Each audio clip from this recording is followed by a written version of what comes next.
हाँ तो प्यारे बच्चों, नमस्कार। कैसे हैं आप लोग? उम्मीद करते हैं कि आप लोग एकदम अच्छे से होंगे और बहुत ही अच्छे तरीके से मन लगा करके आप लोग पढ़ाई कर रहे होंगे। प्यारे बच्चे, आप लोगों का ये जो प्यार है हमेशा हम पर बना रहे, हम तो भगवान से यही दुआ करते हैं। सबसे पहले आप लोग हमें ये बताइए कि क्या आपने जोश टॉक वाला वीडियो देखा? आप लोग बताइए। इस जोश टॉक के वीडियो में हमने शॉर्टकट में अपनी पूरी जीवनी को बताया, शुरू से लेकर के अंतिम तक। हर एक ग्रुप में बाबू हम शेयर कर दिए हैं। अगर आप लोग देख लिए हैं तब तो बहुत अच्छी बात है, अगर नहीं देखे हैं तो जरूर देख लीजिएगा, ठीक है ना। अगर नहीं देखे हैं तो जरूर देखिएगा, अच्छा लगेगा, आपको एक मोटिवेशन मिलेगा, ठीक है ना। चूंकि मोटिवेशन हमें दूसरों के लाइफ से ही मिलता है, मोटिवेशन हमें चीजों को देख करके ही मिलता है, मोटिवेशन हमें दूसरों के स्ट्रगल से ही सीखने के लिए मिलता है, ठीक है ना। तो अभी बाबू आप लोग देखे होंगे, अगर नहीं देखे होंगे तो जरूर देख लीजिएगा। अभी आप लोग फिलहाल क्लास करिए। सभी बच्चे ना आप लोग तैयार हो जाइए, क्योंकि आज लगभग हम इस चैप्टर को खत्म करेंगे। विद्युत धारा चैप्टर को आज लगभग हम लोग क्या करेंगे? खत्म करेंगे, ठीक है। खत्म करेंगे बाबू। तो चलिए जल्दी जल्दी से आप लोग हमारे साथ जुड़ जाइए, फटाफट से आप लोग हमारे साथ जुड़ जाइए, क्योंकि आज का ये जो क्लास होने वाला है ना बहुत जबरदस्त होगा, बहुत जबरदस्त। तो चलिए बाबू जल्दी जल्दी जल्दी जल्दी से आप लोग हमारे साथ जुड़िए। चलिए क्लास को एक बार जल्दी से शेयर कर दीजिए, ठीक है। क्लास को एक बार जल्दी से ना शेयर कर दीजिए, ठीक है। चलो भाई फटाफट से ना आप लोग क्लास को शेयर कर दीजिए, जल्दी जल्दी से आप लोग क्लास को एक बार शेयर कर दीजिए। ओके, जल्दी जल्दी से बाबू क्लास को शेयर करिए। आज हम लोग इलेक्ट्रिक करंट यानी कि विद्युत धारा के बारे में पढ़ेंगे। हम लोग क्या चीज पढ़ेंगे? इलेक्ट्रिक करंट यानी कि विद्युत धारा के बारे में पढ़ेंगे। बहुत सारे बच्चों को नहीं पता था ना कि हम मैट्रिक किए हैं 2015 में और इंटर किए हैं 2019 में। बहुत सारे बच्चों को नहीं पता था, लेकिन आज आप लोग को पता चल गया है, क्योंकि आपने हमारा जोश टॉक वाला वीडियो देख लिया होगा, ठीक है ना। है? तो चलो बाबू, अब आज ना हम जबरदस्त तरीके से शुरू करते हैं और जबरदस्त तरीके से इस चैप्टर को पढ़ाते हैं। हम लोग पढ़ रहे थे विद्युत धारा के बारे में, ठीक है ना। हम लोग पढ़ रहे थे विद्युत धारा के बारे में, जैसा कि आपको पता है बाबू, ठीक है ना। हम लोग क्या चीज के बारे में पढ़ रहे थे? हम लोग पढ़ रहे थे विद्युत धारा। किसके बारे में पढ़ रहे थे? विद्युत धारा के बारे में पढ़ रहे थे। और विद्युत धारा के बारे में हम जो कुछ भी पढ़े, ठीक है ना, अभी तक, वो सब कुछ आप लोगों को क्या याद है? बताइए हाँ या ना। विद्युत धारा के बारे में हम जो कुछ भी अभी तक पढ़े हैं तो वो आपको याद है? जल्दी से बताओ बाबू, हाँ या ना। विद्युत धारा के बारे में हम जो कुछ भी पढ़े, क्या वो आपको याद है? अगर याद है तो बहुत अच्छी बात है, अगर नहीं याद है तो याद कर लीजिएगा। ऐसे हम एक बार ना रिवाइज करवा देते हैं। हमें जहां तक याद है पिछली क्लास में हम आप लोगों को बता रहे थे प्रतिरोध के बारे में, ठीक है ना। पिछली क्लास में प्रतिरोध के बारे में बता रहे थे। अच्छा, प्रतिरोध से भी पहले बाबू एक चीज ना आप लोग ध्यान रखिएगा। चलिए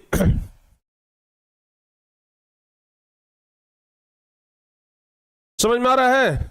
चलो क्लास को एक बार शेयर कर दीजिए, सब बच्चे जुड़ जाइए। कम बच्चे जुड़ते हैं मजा नहीं आता है पढ़ाने में, ठीक है ना। तो इसलिए सभी बच्चे जल्दी जल्दी से ना आप लोग क्लास में जुड़ जाइए, ठीक है बाबू, ठीक है ना।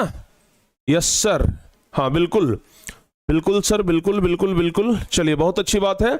और सुन लो बाबू, कल जो है ना हम पूरे साइंस का एक शानदार टेस्ट लेंगे, पूरे साइंस का एक टेस्ट लेंगे जिसमें 100 क्वेश्चन रहने वाला है। आपको हम बता देते हैं सबसे पहले, कल बाबू, कल हम क्या करने वाले हैं? साइंस का टेस्ट लेने वाले हैं, ठीक है। कल हम साइंस का टेस्ट लेने वाले हैं। तो साइंस के टेस्ट में हम 100 क्वेश्चन ही मात्र देंगे। कितना क्वेश्चन? 100 क्वेश्चन ही मात्र देंगे। लेकिन पता है ये 100 क्वेश्चन ऐसा क्वेश्चन होगा कि जिसमें से हम गारंटी के साथ कह सकते हैं कि लगभग 20 क्वेश्चन आपके परीक्षा में लड़ेगा, ठीक है ना। लगभग 20 क्वेश्चन आपके परीक्षा में लड़ेगा, ऐसा हम क्वेश्चन देंगे कल। तो हम क्वेश्चन बहुत सारा तो हम ये भी कर लिए हैं, सिलेक्ट भी कर लिए हैं, और बहुत सारा क्वेश्चन अभी सिलेक्ट करना बाकी है। तो कल के लिए आप लोग तैयार रहिएगा। और कल ये क्लास होगा 6:30 बजे से, कल कितना बजे से? कल ये क्लास हम लेने वाले हैं 6:30 बजे से। तो बाबू उसके लिए ना आप लोग भी तैयार रहिएगा, ठीक है। तो 100 क्वेश्चन का कल टेस्ट लेंगे, पूरे साइंस का टेस्ट लेंगे। तो क्या आप लोग कल के टेस्ट के लिए तैयार हैं? अगर तैयार हैं तो एक बार लिखिए कि यस सर, हम कल के टेस्ट के लिए तैयार हैं। जल्दी से अगर तैयार हैं तो लिखिए यस सर, हम कल के टेस्ट के लिए तैयार हैं। जल्दी से लिखिए। अगर कल के टेस्ट के लिए तैयार हैं तो फटाफट से लिखिए, ठीक है ना। अगर कल के टेस्ट के लिए तैयार हैं तो जल्दी से लिखिए कि यस सर हम तैयार हैं। और अगर तैयार हैं तो बाबू कल टेस्ट देने के लिए तैयार रहिएगा। फिजिक्स, केमिस्ट्री और बायोलॉजी से 100 क्वेश्चन हम आपके सामने लाएंगे। कितना क्वेश्चन? 100 क्वेश्चन। और ये 100 में से आप कितना बना पाते हैं ये देखना होगा। लेकिन हाँ, ये 100 क्वेश्चन ऐसे ही कोई आलतू फालतू क्वेश्चन नहीं, ऐसा क्वेश्चन होगा जिसमें से परीक्षा में लगभग 20 क्वेश्चन तो आपका लड़ ही जाएगा, ठीक है ना। 100 में से 20 लड़ेगा, 100 में से 20 लड़ेगा, एकदम ध्यान रखिएगा, ठीक है। हाँ, गारंटी बाबू, 100% गारंटी हम लिख देते हैं, गारंटी लड़ेगा, ठीक है ना। इस वीडियो को सेव कर लीजिएगा। परीक्षा में नहीं लड़े तो फिर बता दीजिएगा कि हाँ सर आपने बोला था, परीक्षा में नहीं लड़ा, ठीक है ना। 100 में से 20 लड़ेगा तो लड़ेगा। कल हम आपका टेस्ट लेंगे। तो चलो बाबू आगे बढ़ते हैं, ठीक है ना। और हाँ, बहुत सारे बच्चे बोल रहे थे कि सर इंपॉर्टेंट चैप्टर पर वीडियो लाइए। किस पर? इंपॉर्टेंट। बहुत सारे बच्चे बोल रहे थे इंपॉर्टेंट चैप्टर पर वीडियो लाइए। बहुत सारे बच्चों का था ना कि गुरुजी इंपॉर्टेंट चैप्टर पर वीडियो लाइए। तो भाई इंपॉर्टेंट चैप्टर पर वीडियो आपका आ रहा है, ठीक है ना। इंपॉर्टेंट चैप्टर पर वीडियो आपका आ रहा है। कब आ रहा है? तो कल ये वीडियो आ रहा है, ठीक है ना। ये वीडियो कल आएगा। किस टाइम में आएगा ये आपको हम नोटिफिकेशन बता देंगे, ठीक है ना। किस टाइम में आएगा ये हम आपको बता देंगे। बाकी कल आपका वीडियो ये आ जाएगा, ठीक है। या फिर कल भर परीक्षा है ना, तो अगर कल भर परीक्षा है तो परसों आएगा, ठीक है। तो कल भर परीक्षा आप लोग दे दीजिए, परसों हम इसको सुबह सुबह ही डाल देंगे। तो ठीक है, जैसा भी होगा हम आपको बता देंगे। तो चलिए बाबू, क्लास को अगर आप शेयर कर चुके हैं तो हम आज की क्लास को शुरू करते हैं। और एक और इंपॉर्टेंट खबर जो कि शायद हम नहीं बताए हैं अभी तक, बता देते हैं कि क्रैश कोर्स कितने तारीख को आ रहा है बताइए। क्रैश कोर्स आपको पता है ना, क्रैश कोर्स कितने तारीख को आ रहा है? 1 तारीख को, 1 सितंबर को।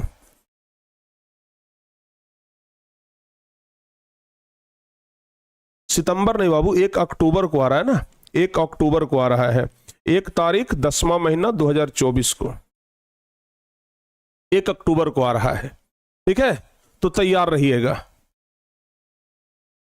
चलिए बाबू, अब सीधे हम आ रहे हैं अपने टॉपिक पे। अब सीधे आ रहे हैं हम अपने टॉपिक पे। हम आपको सब कुछ बता दिए थे। ओम का नियम तो पूरा बता ही दिए थे। ओम का नियम तो सब लोगों को समझ में आ गया था ना। ओम का नियम तो सब लोगों को समझ में आ गया था। सर कल स्कूल बंद है। अच्छा, कल स्कूल बंद है, तब तो बाबू कल ही आ जाएगा। जब कल स्कूल बंद है तब तो कल ही आ जाएगा, चिंता नहीं करना है, ठीक है ना। जब कल स्कूल बंद है तब तो कल ही आपका ये वीडियो आ जाएगा, बिल्कुल भी चिंता न करिएगा। चलिए, कल छुट्टी है ना तो कल होगा, बिल्कुल होगा। चलिए आगे बढ़ते हैं अब, ठीक है ना। हम आप लोगों को, अच्छा आपके सामने ना हम एक सिंबल लिख रहे हैं, बताइए तो ये किस चीज का सिंबल है? आप लोग को बताना है ये सिंबल किस चीज का है बाबू, जल्दी से बताओ आप लोग। ये जो सिंबल आप देख रहे हैं ये किस चीज का सिंबल है, फटाफट से बताइए। अच्छा हाँ, एक चीज और, पिछले क्लास में एक भारी मिस्टेक हो गया था हमसे, ठीक है ना। अब मिस्टेक क्या हुआ था जो बता देते हैं। हम आपको पिछले क्लास में बताए थे ये किसका सिंबल है? ओम का। बिल्कुल सही जवाब है आपका, ओम का सिंबल है, ठीक है ना। ये सिंबल है ओम का। पिछले क्लास में ना हम एक ऑब्जेक्टिव क्वेश्चन को गलत कर दिए थे, ठीक है ना। अब कौन सा ऑब्जेक्टिव क्वेश्चन था देख लीजिए इधर। हम बाबू आपको बताए थे कि चालक तार का प्रतिरोध किन किन बातों पर निर्भर करता है। ये पिछली क्लास में हम आपको बताए थे। हम आपको पिछली क्लास में बताए थे चालक तार का प्रतिरोध किन किन बातों पर निर्भर करता है, बताए थे ना। हम बताए थे चालक तार का प्रतिरोध, आप लोग बताइए तो किन किन बातों पर निर्भर करता है, जल्दी से एक बार बताइए। चालक तार का प्रतिरोध किन किन बातों पर, चालक तार का प्रतिरोध किन किन बातों पर निर्भर करता है। चालक तार का प्रतिरोध किन किन बातों पर निर्भर करता है, जल्दी जल्दी से बताइए।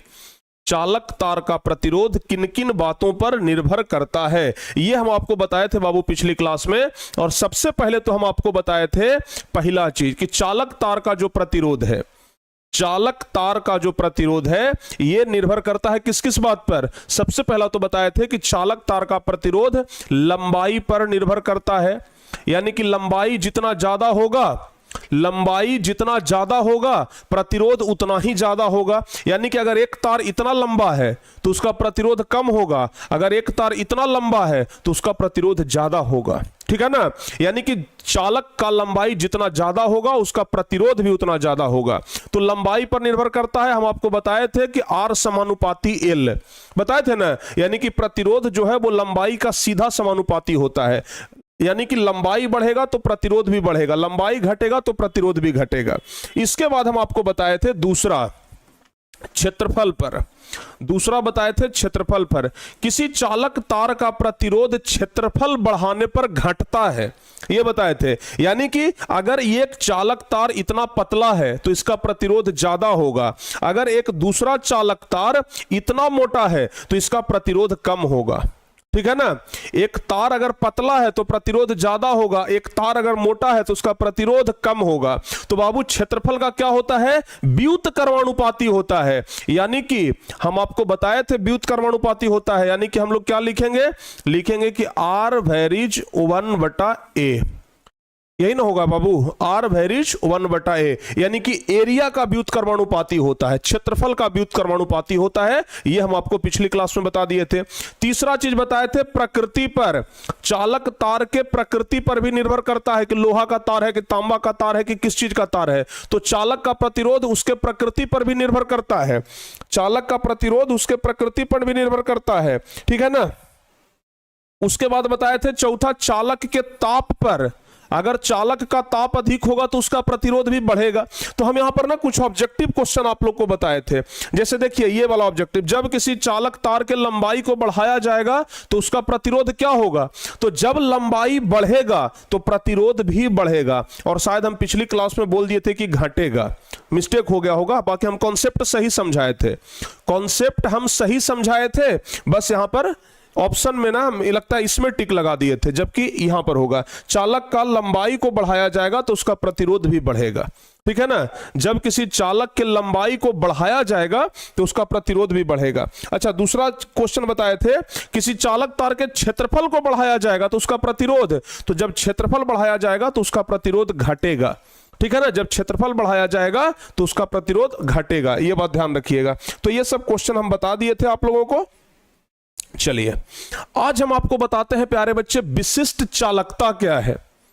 आज हम आपको सबसे पहले बताते हैं कि विशिष्ट चालकता, देखिए यहां पर ना एक क्वेश्चन आता है कि विशिष्ट प्रतिरोध, विशिष्ट प्रतिरोध या प्रतिरोधकता क्या है। क्वेश्चन यही है कि विशिष्ट प्रतिरोध या प्रतिरोधकता क्या है, विशिष्ट प्रतिरोध या प्रतिरोधकता क्या है। एकदम ध्यान से सुनिएगा, समझा देंगे, सिखा देंगे, ठीक है ना।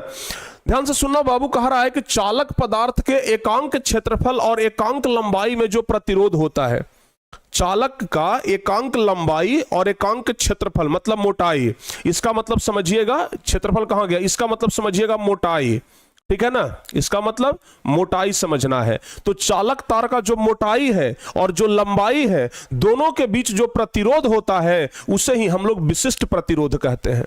समझ में आ रहा है, चालक का जो मोटाई है और चालक का जो लंबाई है, दोनों के बीच में जो प्रतिरोध होता है उसे ही हम लोग कहते हैं विशिष्ट प्रतिरोध, और इसका एसआई मात्रक ओम मीटर होता है। चलिए कैसे ओम मीटर होता है इसको हम लोग बाबू साबित करते हैं, ठीक है ना। ओम मीटर कैसे होता है हम लोग देखते हैं इसको। अभी हम आपको बताए हैं कि चालक तार जो होता है वो प्रतिरोध का क्या, ये चालक तार जो होता है वो लंबाई का समानुपाती होता है। आप लोग सिर्फ यस सर और नो सर करिएगा, आप लोग सिर्फ यस और नो ही करिएगा, ज्यादा कुछ नहीं बाबू, ठीक है ना।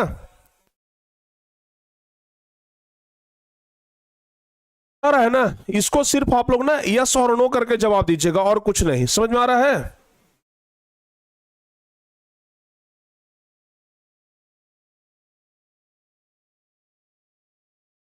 चलिए, अभी आपको बताए थे ना कि चालक तार जो होता है वो लंबाई का समानुपाती होता है, इसको समीकरण 1 मान लेते हैं। अभी हम आपको बताए थे कि चालक तार जो होता है वो एरिया का व्युत्क्रमानुपाती होता है, यानी कि मोटाई का क्षेत्रफल का व्युत्क्रमानुपाती होता है। ये तो हम आपको बता दिए थे ना बाबू, हाँ या ना बोलिए जल्दी से, हाँ या ना बोलिए फटाफट से, बताए थे ना। चलिए बहुत बढ़िया, ये दोनों बता दिए थे। अब लिखेंगे समीकरण 1 और 2 से, समीकरण 1 और 2 से, समीकरण 1 और 2 से करेंगे तो क्या हो जाएगा, देखिए आर दोनों तरफ तो बराबर है, एलएचएस एलएचएस बराबर है, तो हम लोग लिख देंगे आर वैरिज, यहां एल है और 1/a है, अगर रहेगा एल गुने 1/a तो क्या हो जाएगा, l/a हो जाएगा ना बाबू, तो यहां पर लिख देंगे l/a, क्या हो जाएगा, आर वैरिज l/a। ये सब चीज सीखिए, ये सब चीज ना गहराई में जाकर के कोई नहीं सिखाता है, लोग सिर्फ बता देते हैं, ठीक है ना। अधिकांश लोगों को हम देखे हैं कि लोग सिर्फ बता देते हैं कि याद कर लेना किसका एसआई मात्रक ओम मीटर होता है। अरे आखिर ओम मीटर आया कैसे, ये तो साबित करके दिखाइए। बहुत सारे टीचरों को देखे हैं ना कि सिर्फ कहते हैं बच्चों को याद कर लेना जी कि विशिष्ट प्रतिरोध का जो एसआई मात्रक होता है ओम मीटर होता है, ठीक है, समझ में आ रहा है ना। तो ओम मीटर आखिर हुआ कैसे, ये भी तो ध्यान में रखना है ना, ये भी तो ध्यान में रखना है। तो ये सब बात आप लोगों को ध्यान रखनी है बाबू, ठीक है ना, ये सब बात आप लोगों को ध्यान रखनी है। चलिए तो हम बढ़ते हैं, आर वैरिज क्या हो गया, l/a हो गया। अब आपको बताए हैं कि अगर वैरिज को हटाएंगे तो कोई नियतांक आएगा, अगर वैरिज को हटाएंगे तो कोई नियतांक आएगा, तो हम यहां से अगर वैरिज को हटाएंगे तो आर बराबर, हम अगर वैरिज को हटाएंगे तो आर बराबर, ये रो के बदले में ना एक यहां पर नियतांक आता है जिसको कि प्यारे बच्चे क्या कहते हैं, रो कहते हैं, समझ में आ रहा है ना। और ये रो बराबर ही होता है प्रतिरोधकता, रो जो होता है वो प्रतिरोधकता का मात्रक होता है, और वैरिज को हटाए तो रो आ गया l/a। अब यहां पर लिख देंगे कि ये जो आप देख रहे हैं ये क्या है, प्रतिरोधकता है, रो क्या है बाबू, प्रतिरोधकता है, क्या है, प्रतिरोधकता, ये सिंबल होता है, एस लिखिए और ऊपर वाला ये मुंह बंद कर दीजिए, तो ये क्या हो जाता है, रो होता है। तो आर वैरिज क्या हो गया, l/a हो गया। यहां तक समझ में आ रहा है कि कोई दिक्कत है नहीं ना। चलिए अब अगर हम यहां से l बराबर निकालेंगे तो क्या होगा, हम यहां से प्यारे बच्चे रो l बराबर निकालते हैं तो क्रॉस मल्टीप्लिकेशन करेंगे तो RA होगा कि नहीं होगा, बताओ बाबू, हाँ या ना, RA होगा कि नहीं होगा, यस सर जी। अब चलिए सिर्फ अगर हम रो बराबर करें तो क्या हो जाएगा, RA/L हो जाएगा, RA/L हो जाएगा, हाँ या ना, RA/L हो जाएगा, हाँ या ना, जल्दी जल्दी से बताइए। अगर हम लोग सिर्फ यहां पर रो बराबर करें तो RA/L हो जाएगा कि नहीं हो जाएगा, यस सर जी हो जाएगा। चलिए अब देखते हैं, अब देखते हैं, यहां कह रहा है कि रो, हम लिखते हैं बाबू रो, ठीक है ना, हम यहां कर देते हैं रो। अब जरा सुनिएगा, एकदम यहीं पर फाइनल होने वाला है। आर किस चीज को कहते हैं बाबू, आपको बताया था ना विद्युत धारा में आर किसको कहते हैं, प्रतिरोध को, और प्रतिरोध को हम लोग आर से लिखते हैं, किस चीज से, आर से लिखते हैं कि नहीं लिखते हैं जी, हैं, ठीक बात है। एसआई मात्रक क्या होता है, ओम होता है, क्या होता है, ओम। तो आर के बदले में हम ओम लिख सकते हैं, आर के बदले में हम क्या कर लिए, यहां पर ओम लिख दिए, थोड़ा बढ़िया से लिख देते हैं, ओम कर दिए, ठीक है ना। अच्छा यहां पर है एरिया, एरिया का एसआई मात्रक क्या होता है, मीटर स्क्वायर होता है ना, तो मीटर स्क्वायर लिख दिए यहां पर, मीटर स्क्वायर बटा लंबाई, लंबाई का एसआई मात्रक मीटर होता है, लंबाई का एसआई मात्रक मीटर होता है। अब देखिए ऊपर में मीटर स्क्वायर, नीचे में मीटर, तो ऊपर में मीटर स्क्वायर मतलब 2 मीटर और नीचे में 1 मीटर, तो 1 मीटर से यह स्क्वायर कट गया, बराबर क्या हो गया बाबू, ओम मीटर हो गया कि नहीं हो गया। यही तो हम आपको बता रहे थे ना, यही ना हम आपको बता रहे थे, बताइए रो बराबर यहां हो जाएगा ना, तो रो बराबर, तो रो बराबर, ठीक है ना, रो बराबर ओम मीटर, ठीक है ना, रो बराबर ओम मीटर, यानी कि प्रतिरोधकता, प्रतिरोधकता, रो क्या चीज है बाबू, प्रतिरोधकता, यानी कि प्रतिरोधकता का एसआई मात्रक ओम मीटर होता है। समझ में आ गया, बोलिए समझ में आया, जल्दी जल्दी से बताओ बाबू, क्या आप लोगों को समझ में आया, हाँ या ना, बोलिए जल्दी से, क्या आप लोगों को समझ में आया, हाँ या ना, जल्दी जल्दी से बताइए, यस और नो। अगर समझ में आ गया है ना तो बाबू एक बार हार्ट का एकदम दिल दिया है जान भी देंगे, एकदम ये वाला आ जाना चाहिए जल्दी जल्दी से, अगर समझ में आ गया है तो, अगर ये चीज समझ में आ गया है तो एक बार जल्दी से बता दीजिए कि हाँ सर जी हमें समझ में पूरा आ गया है, जल्दी से बताओ बाबू, यस सर। चलिए बहुत बढ़िया, तो आप लोगों को समझ में आ गया ना, ये इस तरीके से निकलता है एसआई मात्रक। तो बाबू ध्यान रखना, हम आपको बता रहे थे कि विशिष्ट प्रतिरोध का एसआई मात्रक जो होता है वो क्या होता है, ध्यान रखिएगा, विशिष्ट प्रतिरोध का एसआई मात्रक ओम मीटर होता है। और इसके व्युत्क्रम को कहते हैं विशिष्ट चालकता। व्युत्क्रम मतलब उल्टा, तो यहां पर अगर है ओम मीटर, उल्टा करेंगे ना तो इसके ऊपर यूनिवर्स दे दीजिए, ये हो गया विशिष्ट चालकता, जो कि ये वाला हो गया। ठीक है, तो विशिष्ट प्रतिरोध के व्युत्क्रम को विशिष्ट चालकता कहते हैं, इसका एसआई मात्रक ओम यूनिवर्स मीटर यूनिवर्स होता है। एकदम कहानी क्लियर है जी, एकदम कहानी क्लियर है, समझ में आ गया बाबू? जल्दी से बताइए, समझ में आ गया हो? जल्दी से बताओ बाबू, एकदम क्लियर कट करके बता दीजिए कि हाँ सर समझ में आया कि नहीं आया। एकदम क्लियर कट एकदम बता दीजिए कि समझ में आयल कि ना, समझ में आयल कि ना बाबू, जल्दी जल्दी से बतावा हमरा। एकदम आ गया ना समझ में? कोई दिक्कत तो अब नहीं ना? चलो बाबू एक क्वेश्चन आपको देते हैं, ठीक है ना, एक क्वेश्चन आपको देते हैं, उस क्वेश्चन को जरा देखते हैं कितने बच्चे बना पाते हैं। ये वाला क्वेश्चन है, क्वेश्चन कह रहा है, एकदम ध्यान से क्वेश्चन को पहले पढ़ लीजिए। क्वेश्चन कह रहा है कि किसी चालक तार के लंबाई को खींचकर दोगुना कर दिया जाए तो उस चालक तार का प्रतिरोध 12 ओम, उस चालक तार का, अच्छा खींचने के पहले उस चालक तार का, खींचने के पहले उस चालक तार का प्रतिरोध 12 ओम, तो बताइए उस चालक का प्रतिरोध कितना होगा? बताओ बाबू, देखते हैं कितने बच्चों का सही जवाब आता है। जिनका सही जवाब आएगा ना उनको देंगे हम अपने तरफ से रसगुल्ला, क्योंकि आप लोग हैं बड़े गोल गोल रसगुल्ले। तो बताओ बाबू, एक साहिल का जवाब आया है, टारगेट 450 प्लस का जवाब आया है, गौरव गिरी का जवाब आया है, और तो भाई बहुत सारे बच्चों का जवाब आना शुरू हो गया है। अजमुल्लाह का जवाब आया है, कुमार ठाकुर का जवाब आया है, रश्मि कुमारी का जवाब आया है, बिट्टू कुमार का जवाब आया है। अरे भाई अब तो एकदम सही कैसे हो गया जी? आप लोग कहीं ना कहीं से लगता है कि पढ़े होंगे, हमारे पिछले साल वाला वीडियो से पढ़े होंगे, हमारे पिछले साल वाला वीडियो से पक्का आप लोग पढ़े होंगे, तब आप लोग बता रहे हैं, क्योंकि पिछले साल ना अधिक सब बच्चे गलत कर दिए थे। इसका कह रहा है कि एक चालक तार की लंबाई को खींच करके दुगना कर दिए। एक चालक तार था, मान लिया जाए कि ये कोई चालक तार है, हम मानते हैं कि 5 मीटर का है। अब इसको खींच करके ना इसका लंबाई दुगना कर दिए, यानी कि खींच करके ना इसका लंबाई हम दुगना कर दिए, यानी कि अब इसका लंबाई कितना हो गया है? अब 10 मीटर हो गया है। पहले था 5 मीटर, खींच करके दुगना कर दिए 10 मीटर। तो कह रहा है कि खींचने के पहले उस चालक का प्रतिरोध 12 ओम, यानी कि जब 5 मीटर था, खींचने के पहले इसका प्रतिरोध था 12 ओम। अब कह रहा है कि खींचने के बाद जब इसका लंबाई दुगना हो गया तब इसका प्रतिरोध कितना हो जाएगा? तो भाई आप लोग तो सिंपल कहेंगे कि सर 5 से 10 हो गया तो फिर 12 से 24 हो जाएगा। बहुते सारे बच्चे देखिए अब बताना शुरू किए हैं कि गुरुजी इसका जवाब 24 होगा। अब बच्चे जवाब बताना शुरू किए हैं कि इसका जवाब 24 होगा। हैं? क्या जवाब होगा? सुनो भाई, अब हम ना पोलिंग करवाते हैं और देखते हैं कितने बच्चों का गलती होता है। अब ना हम पोलिंग करवाएंगे, पहले पोलिंग करवाएंगे तब ही अब आगे बढ़ेंगे। हाँ भाई, आप लोग गलती करते रहेंगे ना तो आप लोग का पोलिंग तो करवाना बनता है। पहले पोलिंग अब होगा। स्टार्ट ए पोल। सही उत्तर बताइए।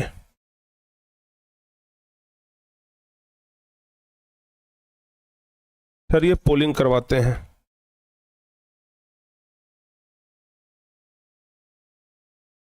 सही जवाब बताइए।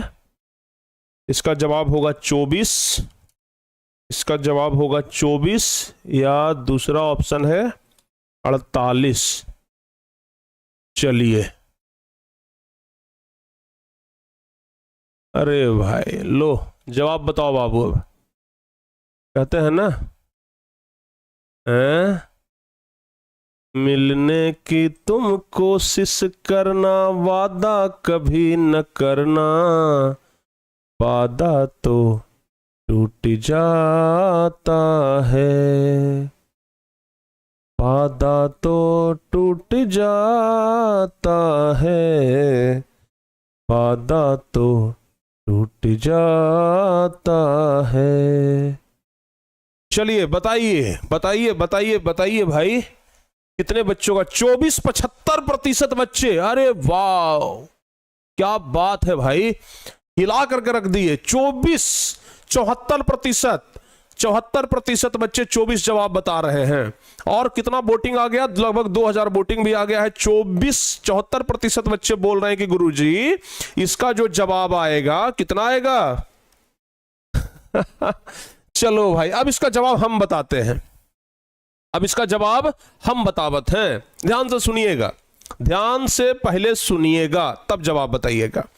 देखिए, अभी आपको हम एक फॉर्मूला बताए थे, अभी आपको हम जस्ट फॉर्मूला बताए थे, ये वाला फॉर्मूला बताए थे ना, आर वैरिज एल बटा ए होता है। बताए थे कि नहीं बताए थे? आर वैरिज एल बटा ए होता है, बताए थे ना। यानी कि प्रतिरोध जो होता है वो लंबाई और अनुपात के बीच का संबंध होता है। चलिए देखते हैं भाई, चलिए देखते हैं भाई। लिखते हैं आर वैरिज एल बटा ए। अगर वैरिज को हम हटाते थे तो एक नियतांक आता था जिसको हम सीधे यहां पर लिख देते हैं, आर बराबर रो एल बटा ए। आर बराबर रो एल बटा ए हो जाएगा ना बाबू? देखिएगा, सुनिएगा, जो बच्चे जवाब दिए हैं ना एकदम ध्यान से सुनिएगा। आर बराबर रो एल बटा ए हो जाएगा।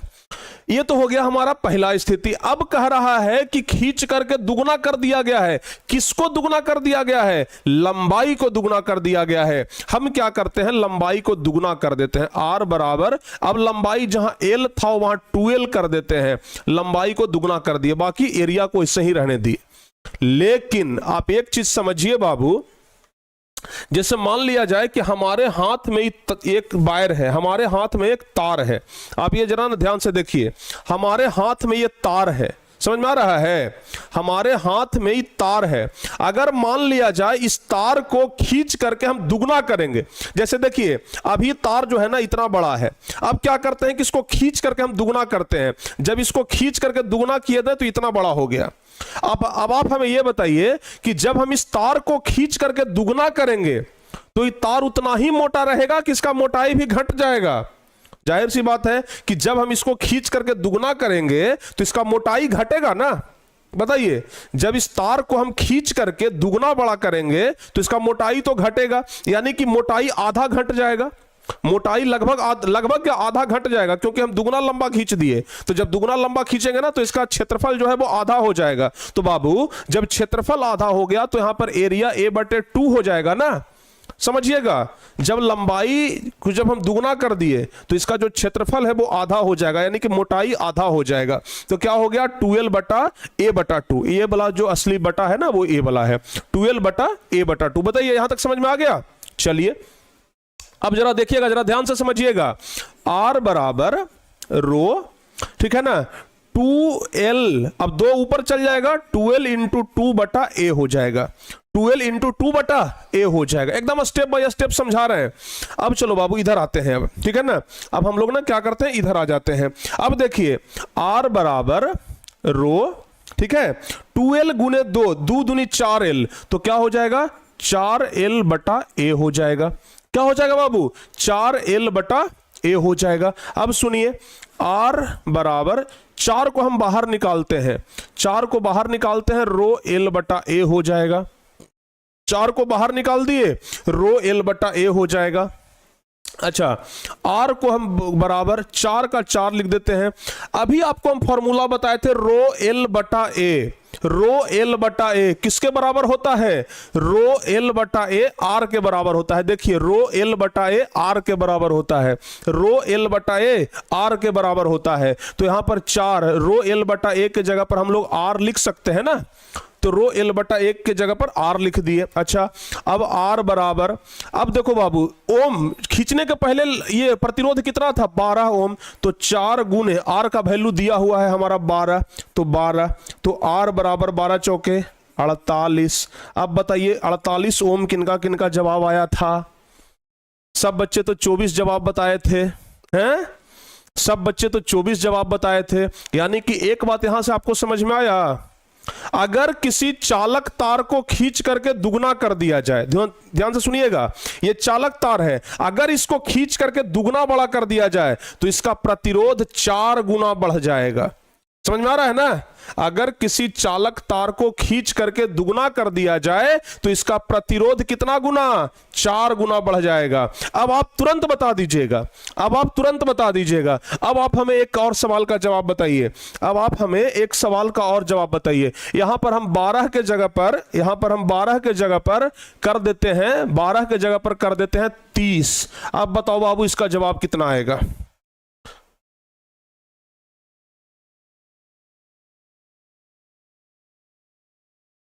कर दो। समझ में आ रहा है ना? समझ में आ रहा है बाबू? ओ हो, बताइए। अब तो तुरंत बताइएगा। अब हमें पता है कि आप झट झट बता दीजिएगा, अब कोई दिक्कत नहीं होगा। 120 ओम। अब कैसे जब चुटकी में सॉल्व हो गया? अब कैसे चुटकी में सॉल्व हो गया भाई? उस समय से तो नहीं बन रहा था, हैं? उस समय से तो नहीं बन रहा था। अब समझ में आ गया ना? अच्छा चलिए हम यहां पर ना इसको भी हटाते हैं, इसको हम हटा देते हैं। अब आपको देते हैं एक नया वैल्यू, अब आपको हमने एक नया वैल्यू देते हैं। चलिए आप बताइएगा, यहां पर हम कर देते हैं, यहां पर हम कर देते हैं कितना कर दें?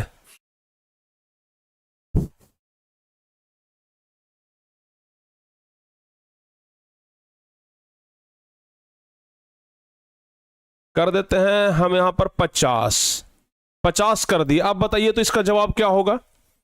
सही से बताइएगा, एकदम सोच समझ करके। हम 50 कर दिए, अब बताइए इसका जवाब क्या होगा? हम 50 कर दिए हैं, अब बताओ बाबू जवाब क्या होगा?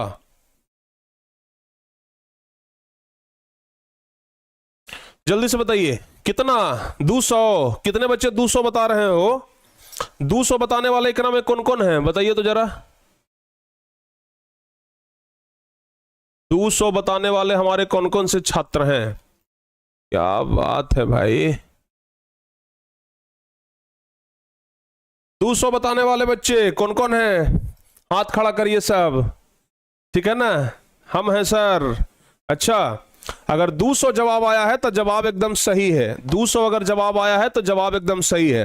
तो इतना तो समझ में आ गया ना कि अगर किसी चालक तार को खींच करके दुगना कर दिया जाए तो उसका प्रतिरोध 4 गुना बढ़ जाएगा। बताए थे ना हम आप लोगों को, बताए थे ना आप लोगों को कि बाबू अगर तार को पतला करेंगे तो उसका प्रतिरोध बहुत बढ़ जाता है। तार इतना मोटा है, खींच के दुगना कर दिए तो तार पतला हो गया। जब तार पतला होगा तो उसका प्रतिरोध बढ़ेगा। आपको बताए थे ना कि मोटा प्रतिरोध, जब मोटा तार होता है तो प्रतिरोध कम होता है, जब पतला तार होता है तो प्रतिरोध ज्यादा होता है। तो इसलिए जब तार पतला हुआ तो प्रतिरोध 4 गुना बढ़ गया। समझ में आ गया? तो इसलिए घर में पतला तार ज्यादा नहीं लगाना चाहिए, मोटा तार लगाइए, तब वोल्टेज मिलेगा बढ़िया। समझ में आ रहा है ना? चलो बाबू, समझ में आ गया? चलिए अब हम लोग देखते हैं एक नया टॉपिक जिसको कहते हैं प्रतिरोधों का समूहन। ठीक है ना? अब क्या हम लोग देखने वाले हैं? प्रतिरोधों का समूहन। प्रतिरोधों का समूहन। प्रतिरोधों का समूहन। आप लोग बताइए तो कि प्रतिरोध कितने तरीकों से लगाया जाता है? 2 तरीका से।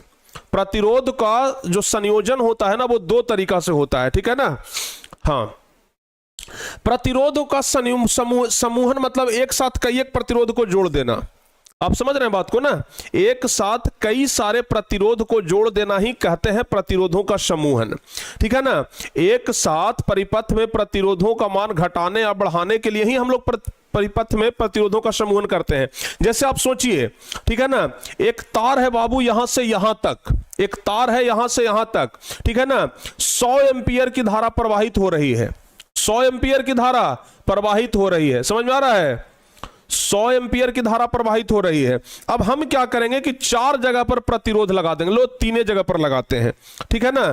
3 जगह पर हम प्रतिरोध लगा दिए। लो भाई 3 जगह पर हम प्रतिरोध लगा दिए, यहां पर भी और यहां पर भी 3 जगह पर प्रतिरोध लगा दिए। अब आप हमें बताइए कि क्या, अब सिर्फ आप यस और नो में जवाब दीजिएगा। हम 3 जगह पर प्रतिरोध लगा दिए, 3 जगह पर मान लिया जाए कि ये 4 ओम का लगा दिए, ये 5 ओम का लगा दिए, ये 6 ओम का लगा दिए। ठीक है ना? 3 को प्रतिरोध लगा दिए। या फिर हम इतना नहीं करके हम सीधे ये करेंगे ना कि 6 ओम का 3 प्रतिरोध लगा दिए। 6 ओम, 6 ओम और 6 ओम, 3 प्रतिरोध लगा दिए 6 ओम का। अब आप बाबू हमें इतना बता दो कि क्या यहां पर जो धारा पहुंचेगा वो अभी भी 100 एम्पियर ही पहुंचेगा?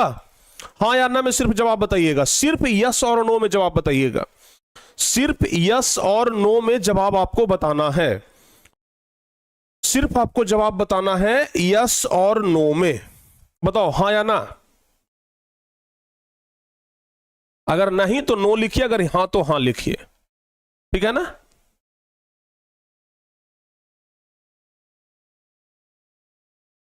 नो सर जी, सब बच्चों का जवाब है नो सर जी। तो बाबू आखिर हम प्रतिरोध लगाते क्यों हैं? प्रतिरोध लगाने के पीछे का कारण क्या होता है?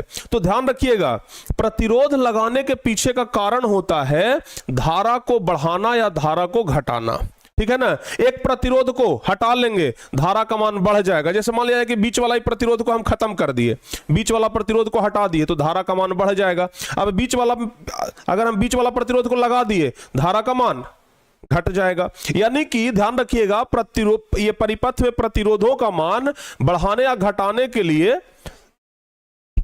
हम, सॉरी, धारा का मान बढ़ाने या घटाने के लिए हम लोग क्या करते हैं? समझ में आ रहा है ना?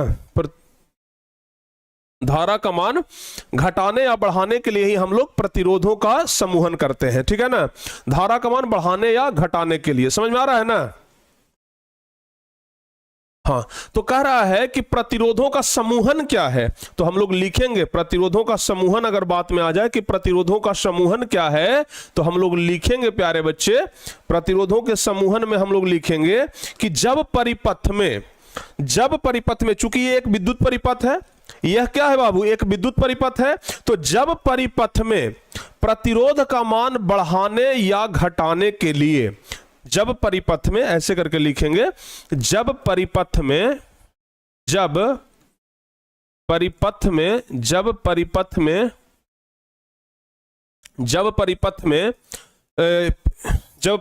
प्रतिरोधों का मान बढ़ाने या घटाने के लिए, जब परिपथ में प्रतिरोधों का मान बढ़ाने या घटाने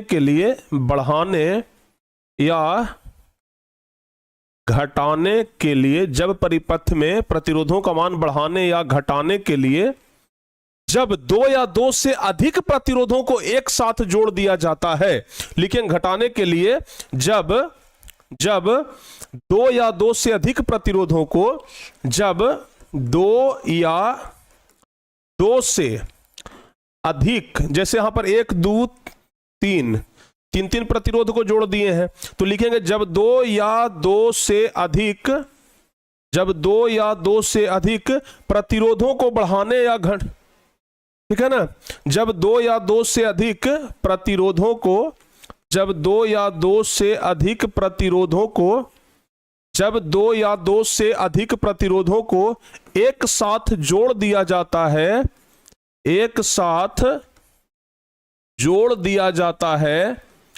जोड़ दिया जाता है, तो उसे ही क्या कहते हैं? प्रतिरोधों का समूहन कहते हैं। तो उसे ही प्रतिरोधों का समूहन कहते हैं, तो उसे ही प्रतिरोधों का समूहन कहते हैं, उसे ही क्या कहते हैं? प्रतिरोधों का समूहन। नाम है प्रतिरोधों का समूहन, यानी कि प्रतिरोध को एक समूह में जोड़ दीजिए। समझ में आ रहा है ना? प्रतिरोध को एक समूह में जोड़ दीजिए तो उसको क्या कहेंगे? प्रतिरोधों का समूहन कहेंगे। समझ में आ रहा है बाबू? चलिए, समझ में आ रहा है ना? अब सुनो बाबू, प्रतिरोधों का समूहन हो गया। अब प्रतिरोधों का समूहन दो तरीके से किया जाता है। लिखेंगे हम लोग कि प्रतिरोधों का समूहन दो तरीके से किया जाता है, ठीक है ना। अब एक ही चीज को हम कितना लिखें, चलिए हम आपको यहां से बताते हैं, ठीक है ना। ध्यान से किया बाबू, ध्यान से देखिएगा, आपको ना पहले बता देते हैं। प्रतिरोधों का समूहन दो तरीके से किया जाता है। प्रतिरोधों का समूहन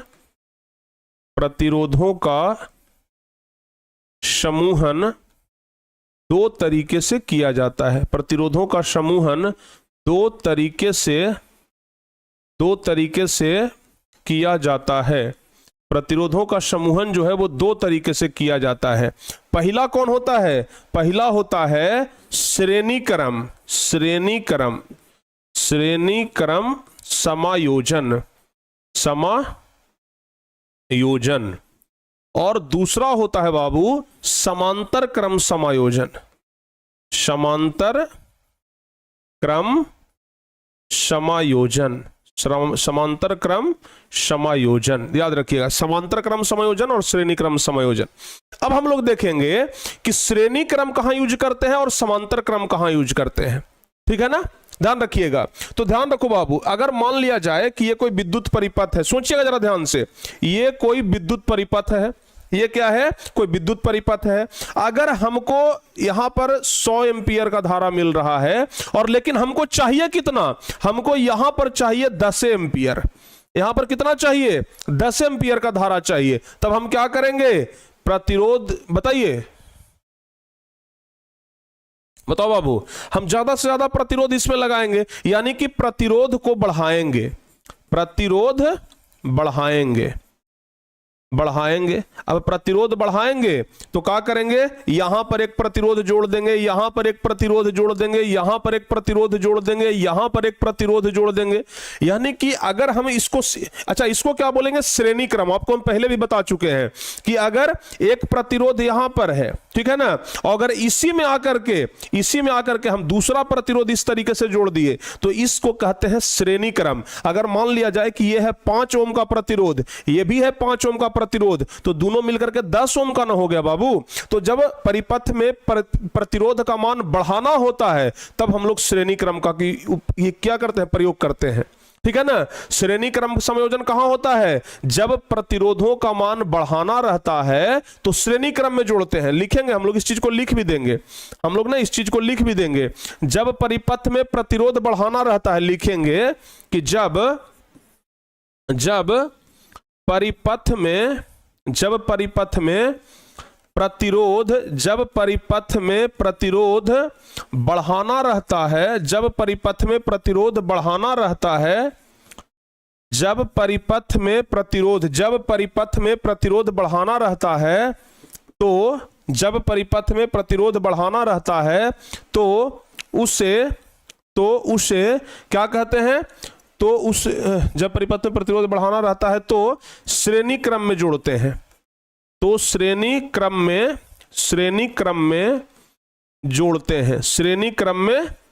जोड़ते हैं, ध्यान रखिएगा।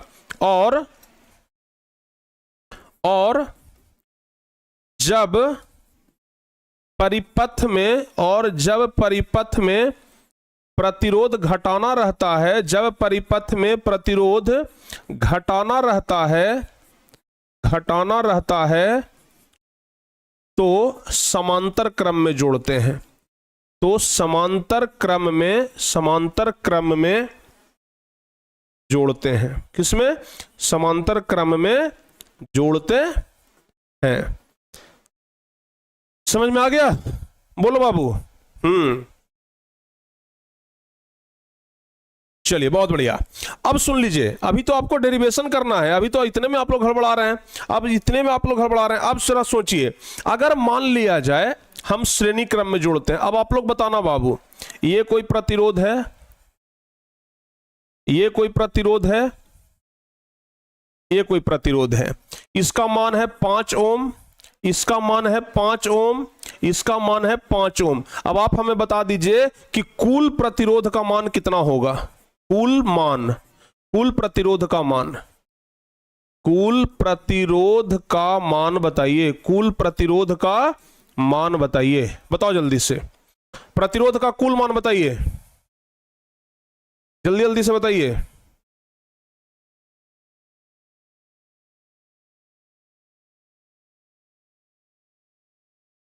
जल्दी से बता दो भाई, प्रतिरोध का कुल मान फटाफट से बताओ बाबू।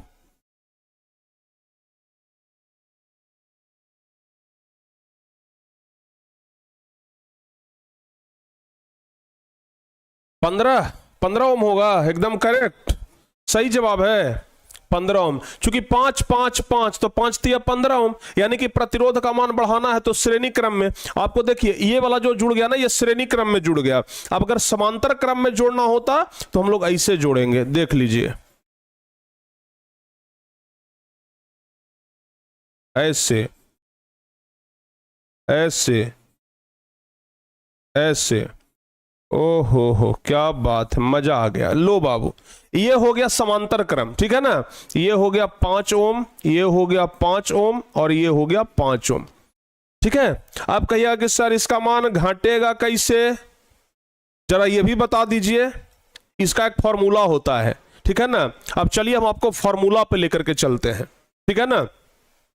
क्या फॉर्मूला आता है जो सुन लीजिए, आपको यहीं पर बता देते हैं। जैसे आप देखिए, इसको हम मानते हैं R1 यानी कि रेसिस्टेंस 1 है, इसको मानते हैं R2 यानी कि रेसिस्टेंस 2 है, इसको मानते हैं R3 यानी कि रेसिस्टेंस 3 है, ठीक है। इसको मानते हैं हम R1, इसको मानते हैं R2, इसको मानते हैं R3। तो देखिए श्रेणी क्रम जो होता है ना, श्रेणी क्रम का फॉर्मूला होता है, श्रेणी क्रम में फॉर्मूला होता है R बराबर R1 plus R2 plus R3 plus dot dot dot dot RN, यानी कि जहां तक भी आप जोड़ते चल जाइए, ये फॉर्मूला होता है। जबकि समांतर क्रम में फॉर्मूला होता है कि O1 बटा R, ये O1 बटा R बराबर होता है O1 बटा R1 प्लस 1 बटा R2 प्लस 1 बटा R3 dot dot dot O1 बटा RN, ऐसे होता है फॉर्मूला। समझ में आ रहा है ना। ये फॉर्मूला प्यारे बच्चे ऐसे ही होता है। चलिए यहां तक समझ में आ गया, कोई दिक्कत नहीं ना। अब कहिएगा कि सर ये फॉर्मूला आप कहां से ले आए, जरा इसको सिद्ध करके हमको बताइए। डेरिवेशन इसका निकाल के बताइए ना कि फॉर्मूला कहां से ले आए, बताओ बाबू। ये फॉर्मूला आखिर हम कहां से ले आए, सिद्ध करके बताइए। चलिए सिद्ध करके बताते हैं, ठीक है ना। परीक्षा में एक सवाल आएगा कि समतुल्य प्रतिरोधों के लिए व्यंजक प्राप्त करें, ये वाला सवाल। समतुल्य प्रतिरोधों के लिए व्यंजक प्राप्त करें श्रेणी क्रम में। परीक्षा में नहीं, 5 नंबर का सवाल बनता है। कितना नंबर का, 5 नंबर का सवाल बनेगा कि श्रेणी क्रम समायोजन के लिए समतुल्य प्रतिरोधों का समतुल्य प्रतिरोधों के लिए व्यंजक प्राप्त करें। अब क्या करेंगे सुन लीजिए। एक विद्युत परिपथ बनाएंगे, एक विद्युत परिपथ बनाएंगे, इसमें हम यहां पर बैटरी लगा दिए, ठीक है ना। चलो बाबू, एक बैटरी लगा दिए। यहां पर हम क्या किए हैं, एक, चलिए पहले फिगर बड़ा बनाते हैं, ठीक है ना। फिगर हम बड़ा बनाते हैं। एक प्रतिरोध हम ले लिए यहां पर, दूसरा प्रतिरोध हम ले लिए यहां पर, और तीसरा प्रतिरोध हमने ले लिया यहां पर, ठीक है।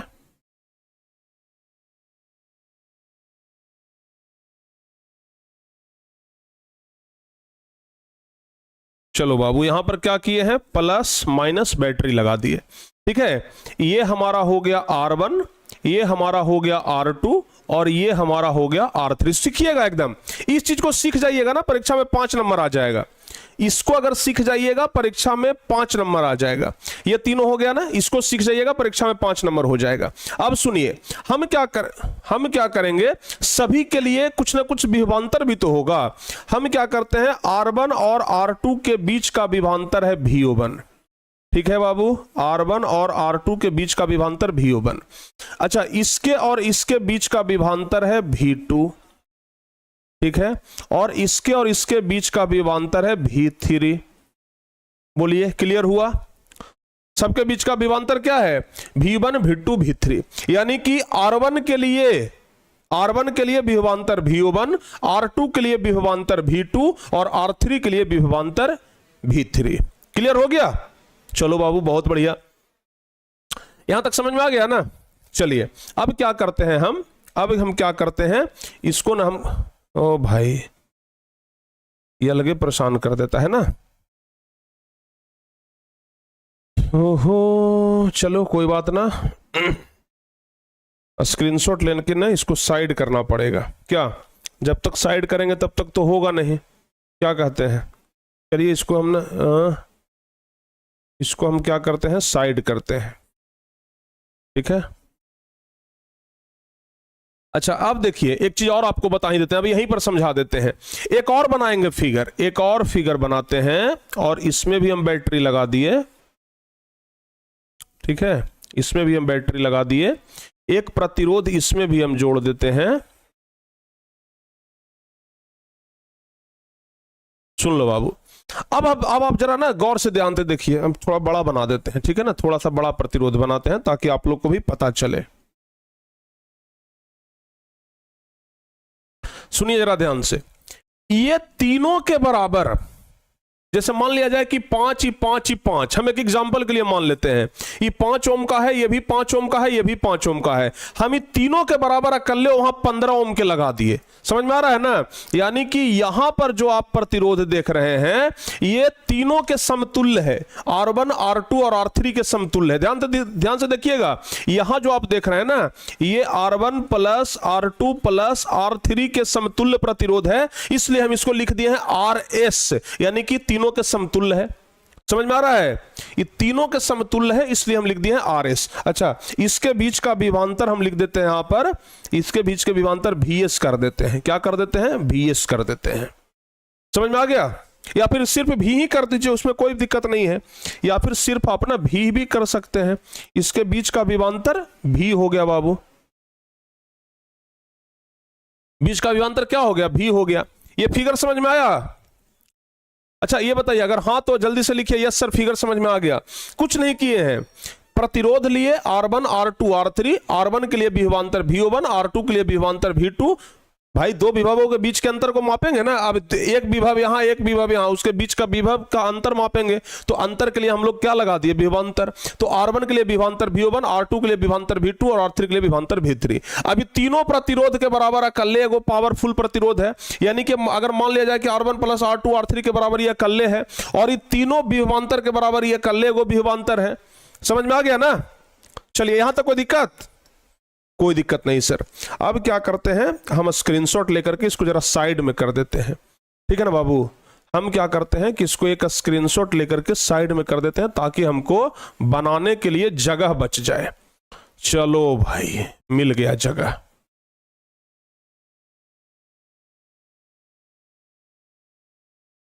इसको हम यहां पर एकदम किनारा पकड़ा देते हैं। चलिए बहुत बढ़िया। अब बाकी जो बच गया ना इसको देखिए, बस हम क्या किए हैं, फिगर को बस छोटा कर लिए हैं। समझ में आ गया? फिगर को हम क्या किए हैं, बस छोटा कर लिए। समझ में तो आ रहा है? कोई दिक्कत नहीं ना है? कोई दिक्कत तो नहीं है? चलिए बहुत बढ़िया।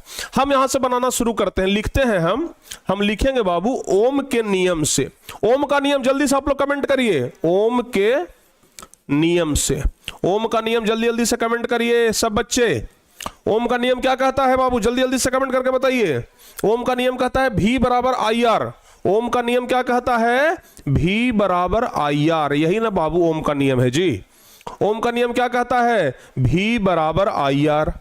समझ में आ रहा है? चलिए अगर V बराबर IR तो यहां पर V1 बराबर तो कहेंगे IR1 होगा सर। V1 बराबर IR1। आप कहेंगे कि V2 बराबर तो कहेंगे कि V2 बराबर सर IR2 हो जाएगा। IR2 हो जाएगा, चूंकि R1 के यहां R1 R2 और R3 है ना, और V3 बराबर IR3 हो जाएगा। बोलिए कहीं कोई दिक्कत है तो? समझ में आ रहा है ना? V बराबर IR तो V1 बराबर IR1, V2 बराबर IR2 और V3 बराबर IR3। चूंकि हम लोग यहां पर पहले से R1 R2 R3 और V1 V2 V3 मान लिए हैं, तो अगर V1 करेंगे तो R1, V2 करेंगे तो R2, V3 करेंगे तो R3। बोलिए चलिए सही है जी। अब कहेंगे कि समतुल्य प्रतिरोध के लिए लिखेंगे समतुल्य प्रतिरोध के लिए, समतुल्य प्रतिरोध के लिए, समतुल्य प्रतिरोध के लिए, ठीक है ना? समतुल्य प्रतिरोध के लिए V बराबर क्या हो जाएगा? IRS हो जाएगा। क्योंकि तीनों के बराबर या कल्ले हम RS मान लिए हैं, तीनों के बराबर अकल्ले ना मान लिए हैं बाबू, तो यहां पर V बराबर क्या हो गया? IRS हो गया। चलो भाई हम क्या करते हैं, इसको समीकरण 1, इसको समीकरण 2, इसको समीकरण 3, तो इसको समीकरण 4 मानना पड़ेगा। 4 मान लिए ना? अब बताइए कोई दिक्कत? कोई दिक्कत नहीं है। अब क्या करते हैं, समीकरण 1 जोड़ 2 जोड़ 3 कर देते हैं। हम यहां पर लिखते हैं समीकरण 1 जोड़ 2 जोड़ 3। समीकरण 1 जोड़ 2 जोड़ 3। तो भाई समीकरण 1 जोड़ 2 जोड़ 3 करेंगे तो V1 जोड़ V2 जोड़ V3 बराबर क्या हो जाएगा, IR1 जोड़ IR2 जोड़ IR3। यही ना होगा बाबू? कुछ हम गलती कर रहे हैं तो बताइए, कोई गलती हम कर रहे हैं? कोई गलती नहीं कर रहे हैं। V1 जोड़ V2 जोड़ V3 बराबर IR1 जोड़ IR2 जोड़ IR3, यही वाला किए हैं। समीकरण 1 जोड़ समीकरण 2 जोड़ समीकरण 3, बस तीनों को हम तो जोड़ दिए हैं। अच्छा, अब आगे बढ़ते हैं। V1 V2 और V3। अब बाबू आपको पता है V1 V2 V3 के बराबर समतुल्य प्रतिरोध कौन वाला है? V है। ये तीनों के बराबर पावर किसमें है? V में है। तो हम यहां पर V कर दिए बराबर। देखिए तो IR1 IR2 और IR3 में तीनों में से कुछ कॉमन है। क्या कॉमन है? I कॉमन है। I कॉमन है बाबू, तो हम I को बाहर निकाल लिए। बच क्या गया? R1 जोड़ R2 जोड़ R3 बच गया। बच गया ना? R1 जोड़ R3, ये R1 जोड़ R2 जोड़ R3 बच गया। समझ में आ गया? अब यहां लिखेंगे समीकरण 4 का मान V में रखने पर। समीकरण 4 का मान लिखेंगे, समीकरण 4 का मान V में रखने पर, V में रखने पर, यानी कि जहां पर V है ना वहां समीकरण 4 का मान रखेंगे। तो V बराबर IRS है, तो हम यहां पर क्या कर देंगे, V के जगह पर IRS कर देंगे। IRS बराबर क्या हो गया? I इंटू R1 जोड़ R2 जोड़ R3। अब सुन लो बाबू, यहीं पर सारा खेल खत्म हो जाएगा। बराबर के इस तरफ भी I, तो I से I कट गया, I से I खत्म, तो बच क्या गया? RS। तो RS बराबर R1 जोड़ R2 जोड़ R3। यही तो निकालना था ना बाबू, यही तो निकालना था ना, जो कि क्या है? श्रेणी क्रम का फॉर्मूला है। R1 जोड़ R2 जोड़ R3। बताओ यहां तक समझ में आ गया कि नहीं आ गया? बताइए फटाफट से, समझ में आ गया? यस सर, सब कुछ समझ में आ गया बाबू, हाँ या ना? यहां तक सब बच्चों को समझ में आ गया? कुछ टीचरों का हम वीडियो देखते हैं ना कि एकदम शॉर्टकट में लेकर के भगा दिए विद्युत धारा चैप्टर को, जबकि पता है ये विद्युत धारा चैप्टर 10th में तो पढ़ना ही है, 12th में भी पढ़ना है। अगर हम शॉर्टकट लेकर के चलेंगे ना तो बाबू 12th फिर 10th में फिर गलियाइएगा। जब 12th में जाइएगा ना तो हम ही को गलियाइएगा, कहिएगा कि प्रिंस सर हमको फाकी मार दिए, प्रिंस सर पढ़ाए भी नहीं किए थे। यही ना कहिएगा कि प्रिंस सर हमको पढ़ाए ही नहीं थे। कहिएगा कि नहीं कहिएगा? जरूर कहिएगा। तो इसलिए हम पूरा डिटेल में आपको पढ़ा दे रहे हैं ताकि किसी प्रकार का कोई दिक्कत ही ना हो। पूरा डिटेल में बता देंगे, कोई दिक्कत नहीं होना चाहिए।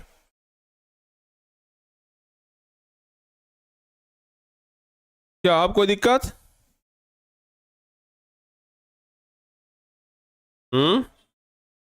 बताओ बाबू, कोई दिक्कत? कोई दिक्कत नहीं।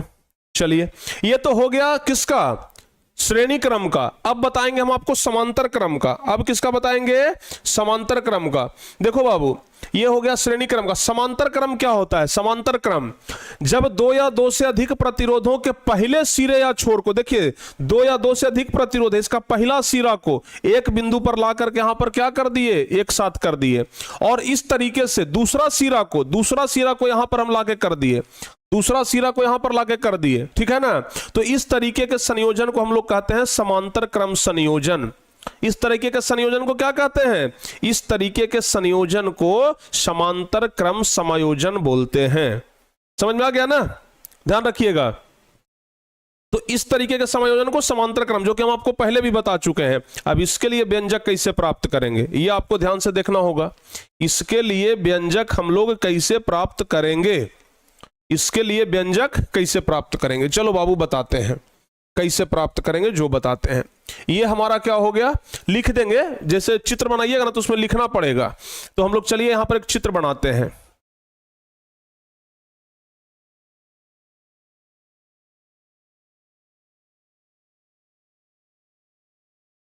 सीधे ऐसे करिए, ऐसे ऐसे। ऐसे ऐसे, ठीक है ना। यहां पर एक प्रतिरोध यहां पर लगा दिए, दूसरा एक प्रतिरोध यहां पर लगा दिए, और तीसरा एक प्रतिरोध यहां पर लगा दिए। बड़ा बनाते हैं फिगर, नहीं तो फिर मामला घिचपिचिया जाएगा पूरा।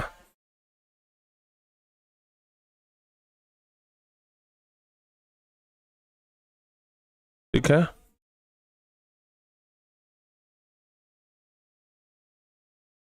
ठीक है। इसको मानते हैं R1, इसको मानते हैं R2, और इसको मानते हैं R3। ठीक है बाबू,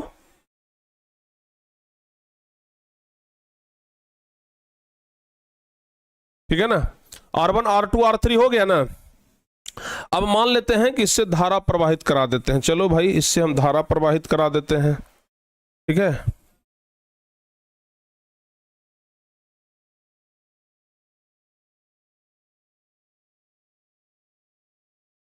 चलिए इससे हम क्या किए, धारा प्रवाहित करा दिए, इधर प्लस इधर माइनस। ठीक है ना। मान लिया जाए कि इससे आई धारा प्रवाहित हो रहा है। कौन सा धारा प्रवाहित हो रहा है, आई धारा।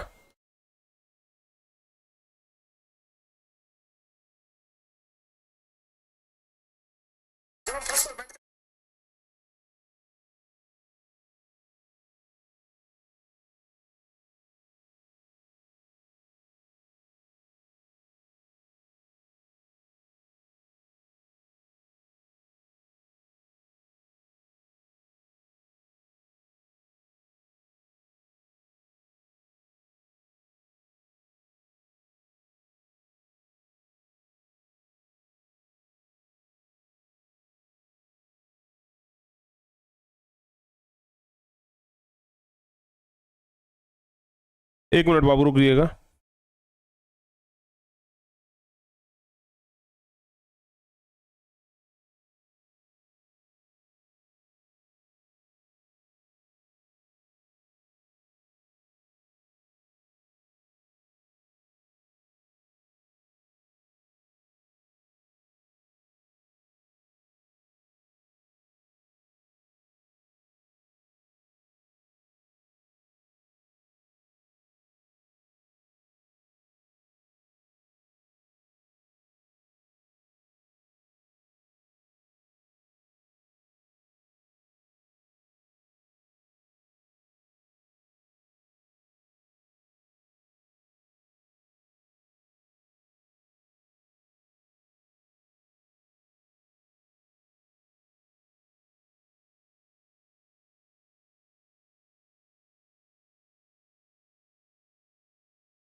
चलिए, तो यहां तक समझ गए ना। हैं, यहां तक समझ में आ गया। ओके, कोई दिक्कत तो नहीं ना है, कोई दिक्कत तो नहीं ना। हाँ, इस वाले को ना बाबू अगली क्लास में बताते हैं, ठीक है। और अगला क्लास ये वाला कल सुबह में हो जाएगा, कल सुबह में। और कल सुबह में हम जो क्लास लेने वाले हैं वो 6:30 बजे से ही लेने वाले हैं। कल सुबह में हम 6:30 बजे से ही क्लास लेने वाले हैं, ध्यान रखिएगा। कल सुबह में हम 6:30 बजे से ही क्लास लेने वाले हैं, ये ना आप लोग ध्यान रखना बाबू, ठीक है। कल सुबह में 6:30 बजे से ही हम क्लास लेने वाले हैं, तो याद रहेगा, बताइए।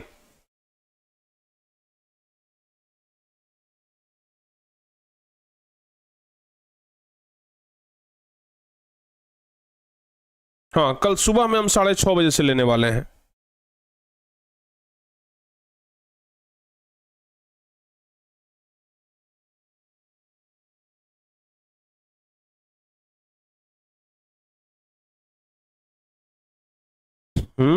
समझ में आ गया?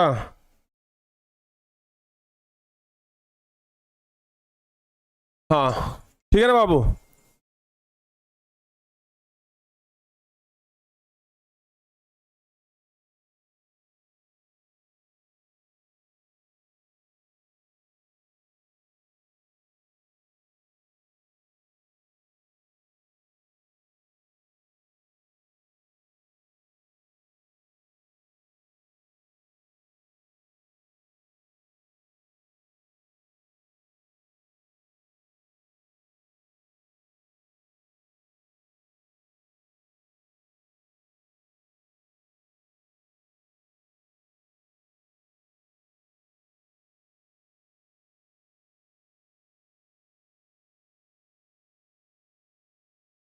चलिए, ठीक है ना।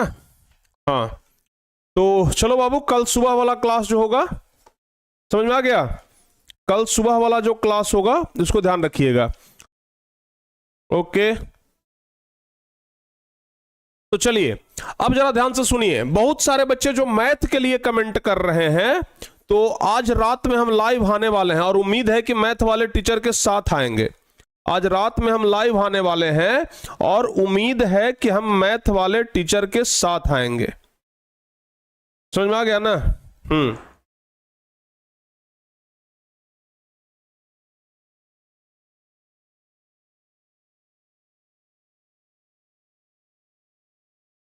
समझ में आ रहा है बाबू?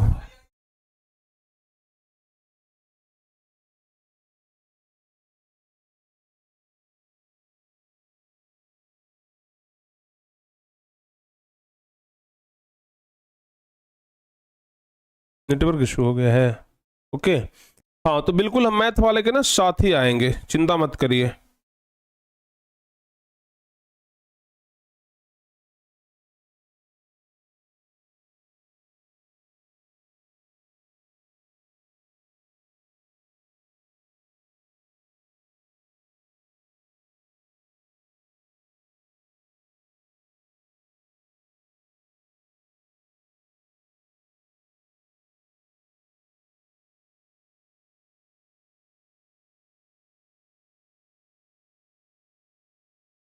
चलो बाबू, समझ में आ गया?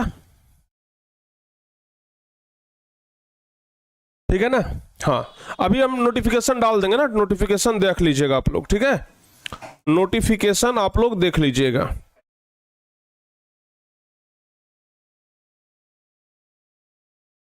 ठीक है ना। हम नोटिफिकेशन हम डाल देंगे, उसको देख लीजिएगा, ठीक है बाबू। तो चलिए अभी नोटिफिकेशन हम डाल देंगे ना, आप लोग देख लीजिएगा, ठीक है ना। हाँ, क्योंकि मैथ वाले सर आज आ रहे थे, अभी तो उनको आना था 8 बजे तक, लेकिन अभी बातचीत किए तो लेट हो गया है, तो हम उनके साथ लाइव आ जाएंगे, नोटिफिकेशन डालेंगे तो आप लोग जुड़ जाइएगा, ठीक है ना।